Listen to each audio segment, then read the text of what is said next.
नमस्कार प्यारे भाइयों और बच्चों, बहनों, भाइयों और बच्चों। यह वीडियो उस समय की बन रही है जब महाभारत के युद्ध का आखिरी दिन था। उस दिन भीम से बचकर दुर्योधन जाके एक तालाब में छिप गया, लेकिन फिर श्री कृष्ण भगवान के साथ जाकर उस समय उनके श्री कृष्ण भगवान के भाई बलदेव भी थे। भीम ने दुर्योधन को ललकारा युद्ध करने के लिए। तो भीम ने जब उसे ललकारा तो वह बाहर आया तालाब से और युद्ध का निश्चय हुआ। तब बलराम भी गौर से देख रहे थे और श्री कृष्ण भगवान भीम को बार बार इशारा कर रहे थे। वाह भीम वाह कह के अपनी जांघ ठोकते थे, मतलब उसके जो कमर से नीचे का भाग है उस पर प्रहार करे। वे जानते थे कि यह भाग इसका कमज़ोर हो चुका है, क्योंकि उस दुर्योधन की माता कुंती की दृष्टि में इतनी शक्ति थी कि उस जो अंग को देख ले वह वज्र का हो जाए।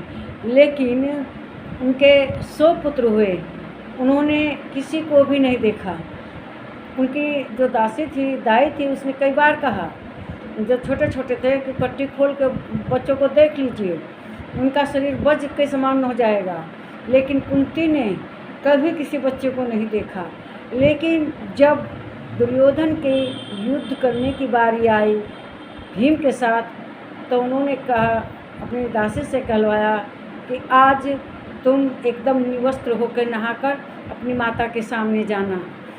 और ये बात कृष्ण भगवान जान गए।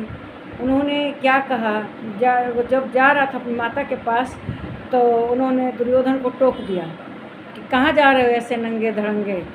तो उसने कहा, आज मेरी माँ ने मुझे बुलाया है और आज वो मुझे देखेंगी। तो उसने कहा, अरे इतने बड़े हो गए, तुम्हें शर्म नहीं आती? कम से कम केला के 2 पत्ते तो लपेट लेते। तो अब वो शर्मा गया और उसने केले के पत्ते अपने कमर पर लपेट लिए। जब अपनी माता के पास गया और उसकी माँ ने पट्टी खोली, तो जो उसकी दिव्य दृष्टि थी, उसका सारा शरीर तो वज्र का हो गया, लेकिन जो लिपटा हुआ कमर से नीचे का पोर्शन था वह कमज़ोर रह गया। तब उसकी माता ने कहा, तो पता है मैंने क्यों बुलाया था तुम्हें? और तुम्हारा यही शरीर अब इतना पोर्शन यह तुम्हारा कमज़ोर रह जाएगा, सारा तो शरीर वज्र का हो गया है। तो ये बात कृष्ण भगवान अच्छी तरह जानते थे, क्योंकि इसके कर्ता धर्ता वही थे। उन्होंने ही उससे कहा था आके भाई कुछ तो लपेट ले, तो उसने केले के पत्ते लपेट लिए थे। और जब अपनी माता के पास गया तो माँ को बहुत पछतावा हुआ कि बताओ, इसने तो अपना शरीर लपेट रखा केले से, ये शरीर तो इसका केले के पत्ते से इसका शरीर तो कमज़ोर रह जाएगा। खैर, होने को कौन कहना बदल सकता है। और ये बात कृष्ण भगवान जानते थे, इसीलिए अर्जुन को, वो भीम को जब वो इशारा करते थे, वाह भीम वाह वाह, मतलब इस तरह से, और अपनी जान ठोकते थे, इसका मतलब इस पर तुम प्रहार करो। बलराम इस बात को समझ रहा था। बलराम बहुत क्रोधित हुए। उन्होंने कहा, क्योंकि भीम तो उनका ये शिष्य नहीं था, उनका शिष्य दुर्योधन था। और गदा बलराम ने ही दुर्योधन को चलानी सिखाई थी। और तब उन्हें अपने शिष्य के साथ जब पक्षपात देख रहे थे, तो उन्होंने कहा, कृष्ण तुम ये ठीक नहीं कर रहे हो कि तुम पक्षपात कर रहे हो, तुम ऐसे इशारा क्यों कर रहे हो उनको। और इशारा समझ गया भीम, और तब उसने अपनी गदा से भीम की कमर के नीचे के पोर्शन पर प्रहार करना शुरू कर दिया। जबकि यह युद्ध कला में जो गदा युद्ध होता है, इसमें वर्जित है, इसमें कमर से नीचे प्रहार करने का एकदम वर्जित किया गया है।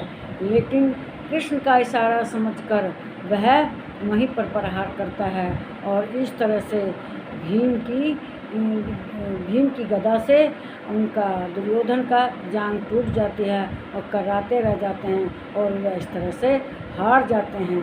तो इस पर बलराम भी बहुत क्रोधित हुए। लेकिन श्री कृष्ण भगवान ने अपनी महिमा कई जगह चली अर्जुन को जिताने के लिए, पांडव को जिताने के लिए। भीष्म पिता के सामने शिखंडी को खड़ा किया गया कि स्त्री समझकर वे धनुष नहीं उठाएंगे, और इस तरह से उनका शरीर छीन कर दिया गया। इसी तरह से कर्ण जब पहिया ठीक निकाल रहे थे, नीचे से हथियार रख दिए थे, उस समय भी वे अर्जुन से कहते हैं कि देखते क्या हो अर्जुन, तीर चलाओ।